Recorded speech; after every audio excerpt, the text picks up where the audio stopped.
ไปเกตเนาะเกตลานทรายเนาะไปเอาบีพุ่นเนาะว่าไงซะเนาะเอาแล้วก็ข้าพเจ้าจะถ่ายวิวตามทางเนาะไปพบกันอยู่ที่บ้านป่าขาเนาะ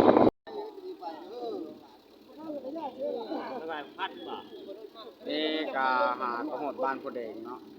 คือว่าอากาศมึนโมทุกคนเนาะสายแดงอันนี้คือว่าจะเป็นสายแดงมาใส่อยู่เนาะคือว่าเป็นข้อคนเนาะคือว่าเดี๋ยวนี้แบบเนาะคือว่าวิวธรรมชาติก็ประมาณนี้อยู่เนาะวิวเดี๋ยวนี้ก็ยังอยู่ในรถเก่าว่ารถไฟบริการ3 คัน 2 คันเนาะ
ว่าทางเขาเจ้ากันเป็นเส้นทางต่างคนเก่าทุกคนเนาะเอาแล้วก็ไปพบกันอยู่ทุกคนเนาะ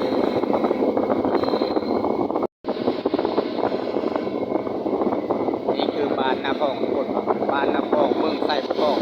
เป็นขมวนเนาะบ้านเขาเจ้าก็ประมาณนี้ทุกคนว่ามีรถผ่านไปก็เลยถ่ายได้เห็นเนาะว่าไม่ได้เข้ารถ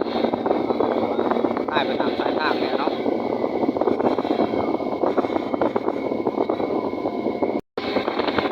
นี่คือบ้านไทยเนาะบ้านไทยน้ำตาลตำบลไซบุตร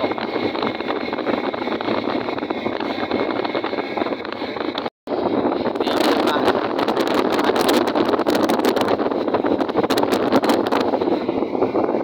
น้ำตาลเทศบาลเมืองเนาะ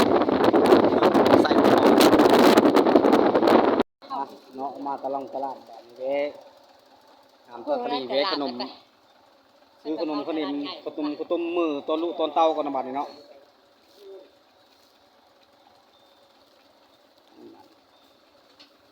เอาตลาดใหญ่นะเอาก่อนเอาตัวนี้ก่อนเอาตลาดใหญ่ว่าไม่ยังอันนี้วันนี้เค้กบ่อันนี้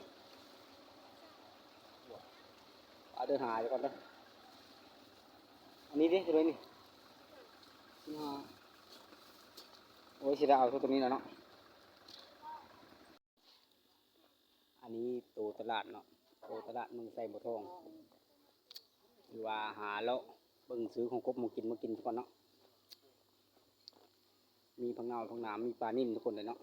ตลาดบ้านเขาเจ้าก็ได้เอาอย่างเสียวทุกข์ว่ามาตำมะเร็งเนาะคือว่าเราได้กินชิ้นแล้วแต่ว่ายังคู่คุณยังไม่ได้กินเนาะ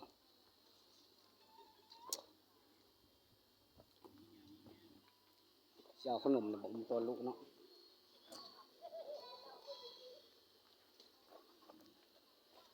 ว่าเขาเอาปิ้งไก่เนี่ยทุกคนนะ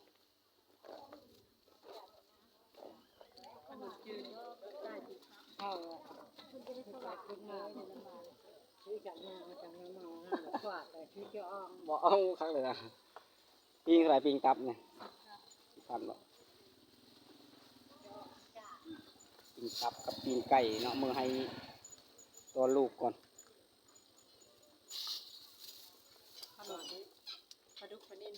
บอกมันไก่พวกจะมันหนาวปานินว่าหาขนมนี่ยังมีขนมยังไงเนาะมีเป็นอะไรขนมไข่ขนมชงง่ายๆ10,000พออาจจะเอาขนมตัวนี้เนาะขนม แบบแบบลูกบ่เคยกินเนาะ คนงานขนมไม่ถูกเขาเคยกินหรอก อันนี้ล่ะเนาะแบบนี้ลูกบ่เคยกิน แกบอกชื่อขนมไม่ถูกเขาเคยกินยาพูดยีดอนลูกหลานเราบอกได้แค่ได้แต่กินจักเชื้อเลย มันเกิดพุ่นเนาะอันนี้ถือว่าบ้านเขาเจ้าว่าบ้านผาหอยเนาะอันนี้คือผาหอยเขาเจ้าว่าเนาะสัญลักษณ์ของบ้านเขาเจ้าเนาะนี่ยังเป็นเมืองใส่บ่ทองอยู่ทุกคนเนาะเนาะฮอดจุดหมายปลายทางแล้วเนาะถือว่าบ้านป้าข่าเนาะเมืองใส่บ่ทองแขวงคำมวนคือเก่าเนาะมันนี่ก็บ้านเขาเจ้าก็ถือว่าเป็นบ้านโบราณนี่ทุกคนเนาะถือว่าเป็นบ้านดังเดิมคือเก่าเนาะเอาแล้วก็ขอสิพาทุกคนเลาะเล็บตามบ้านก่อนทุกคนเลย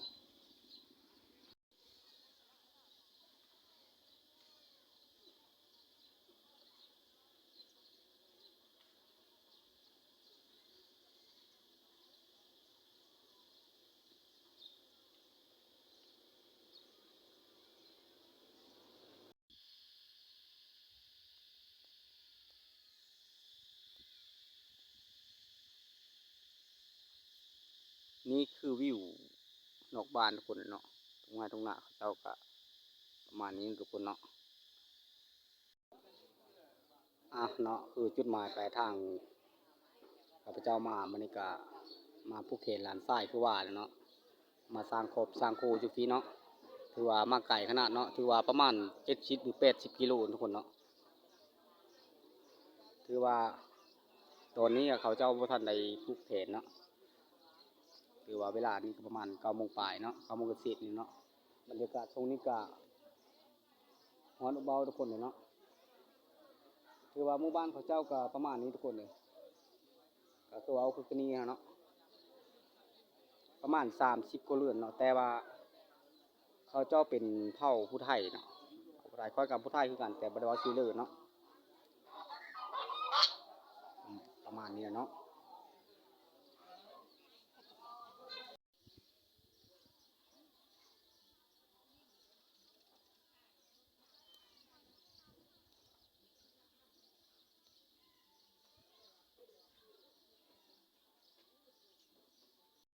บ้านเขาเจ้าก็มีศูนย์คู่คือกันทุกคนเลยเนาะแบบว่าศูนย์ผักหอมเนาะหอมปลอมหอมโบเนาะถือว่าสลัดน้ำผักกาดขาวทุกคนเลยเนาะมีแก้วมีคุยเนาะที่ว่าคือเด็กกับแถวบ้านเฮาเนาะแต่ว่าวันลุงฮีลุงคองล่ะเขาเจ้าก็ยังไม่ได้ถามเขาเนาะอันนี้คือร้านทรายเนาะที่มาสร้างครบสร้างครูอยู่นี่กำลังโทรโทรศัพท์เนี่ยเนาะถือว่าเพิ่นก็มาไก่ขนาดเนาะถือว่ามาจากบ้านก็60 ถึง70กิโลคนเนาะถือว่าก็คือว่าสายแม่นเนาะคือว่าแหละทุกคนเนาะ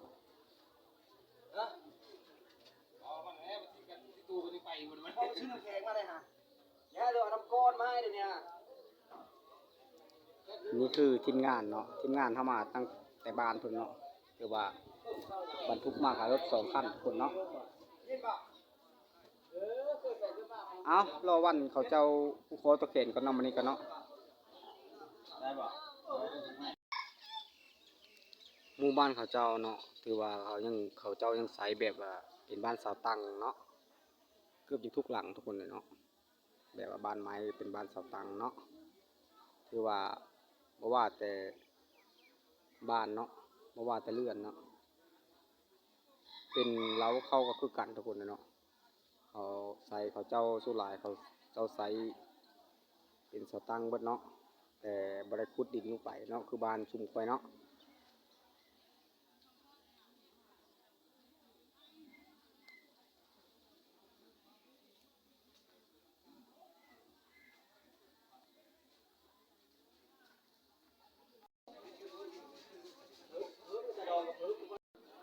ถึงเวลาขึ้นไปพวกขอตกแกงกันทุกคนเลยเนาะ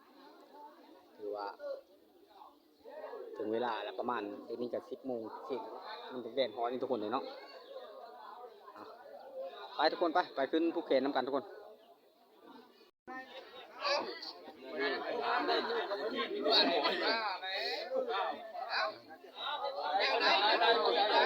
น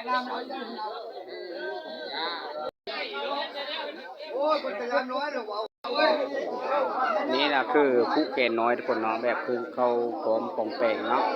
แปลงเอาไว้ง่ายซะเนาะนี่คือเจ้าสาวกับเจ้าบ่าวทุกคนเนาะเจ้าบ่าวก็มาจากหน้าพระแก้วนะมึงใส่เสื้อกระโมนเนาะเจ้าสาวก็บ้านหน้าพระค่าเนาะมึงใส่บัวทองเนาะเขวขมูลเนาะหักคนละเมืองเนาะ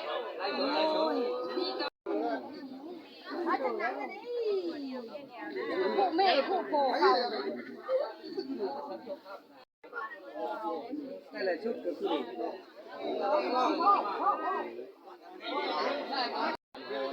บรรยากาศก็ฮ้อนอบอ้าวทุกคนเนาะเพราะว่าโซนนี่ก็10 โมงแล้วเนาะบรรยากาศก็ฮ้อนในบรรยากาศกันเนาะคือว่าอุณหภูมิก็สูงเติบเนาะทุกคนเนาะมื้อนี้เนาะเอาแล้วก็สำนี้เนาะการประกวดตกแต่งเขาเจ้าก็ถือว่าประมาณนี้เนาะถือว่าจุดหมายปลายทางก็ได้ถึงสำนี้เนาะทุกคนปีนี้เนาะถือว่าบ่ว่าจะบ้านใดเนาะว่าเรื่องมักไม้ล่ะเป็นหลายทุกคนปีนี้เนาะถือว่าเป็นพอสมควรเนาะบ้านค่อยคือกันเนาะบ้านเขาเจ้าคือกันเนาะเฉพาะปีนี้เนาะถือว่าเขาเจ้าผู้โคตกเข็นเนี่ยก็เขาเจ้ากำลังเฮ็ดอยู่แต่งกินเนาะถือว่าเขาเจ้าก็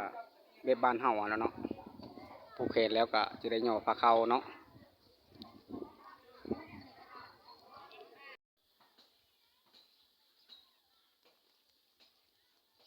บรรยากาศภายในบ้านเขาเจ้าเนาะคอยกระเลาะเละมาแถวนี้ทุกคนเนาะหลังจากคอยมาแต่ผู้เข็นแล้วกันเนาะถือว่าประมาณนี้นะรอทากินข้าวเนาะมาเลาะเละบึ้งวิวทัศน์บ้านเขาเจ้าก็มีต้นไม้ต้นหญ้าคือเห่าแล้วเนาะถือว่าบ้านเขาเจ้าเป็นส่วนเผ่าผู้ไทยเนาะว่าสิลือคือเก่าแล้วเนาะแต่ค่อยละเว้าผู้ไทยคือกันแต่ว่าบ่ได้เว้าสิลือนะเว้าตัดเนาะแต่ว่าสิ่งเขาเจ้าหมุนทุกคนเนาะก็คือโปกนั่นแหละเนาะบ้านเขาเจ้าประมาณ30เขาเจ้าว่า38คู่เรือนเนาะถือว่าบางครอบครัวก็เป็นผาไม้ฮีเนาะเป็นผาไม้ธรรมศาสตร์เนาะแต่ว่าเป็นเสาตั้งเนาะบางบ้านบางครัวเรือนก็คือเห็นนะทุกคนเนาะใหญ่หรูหราเนาะถือว่าการพัฒนามันก็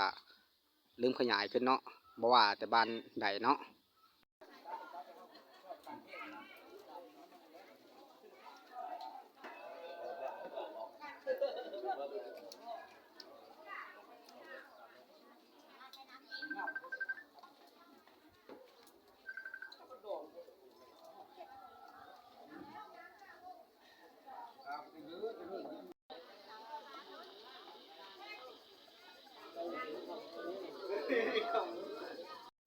เนาะฮีดของประเพณีเขาเจ้าเนาะ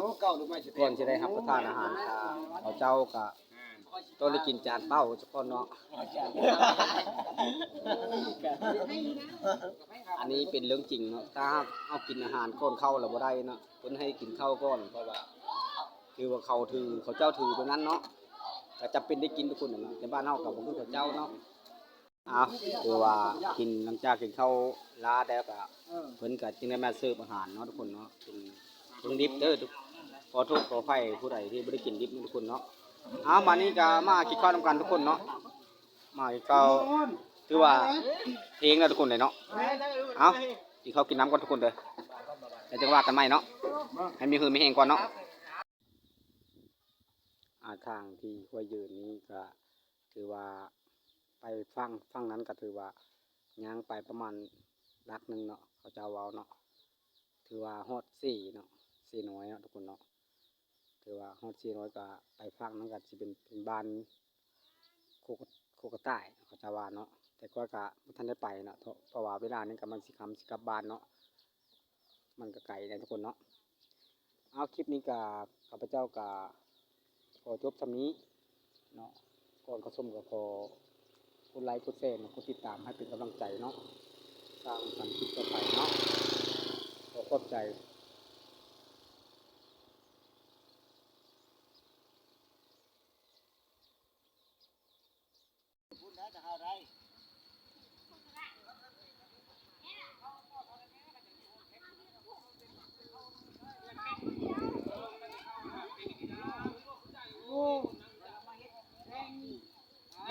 ก็จะถ่ายอยู่เลยลูกกูข้าวพี่นายก็ถ่าย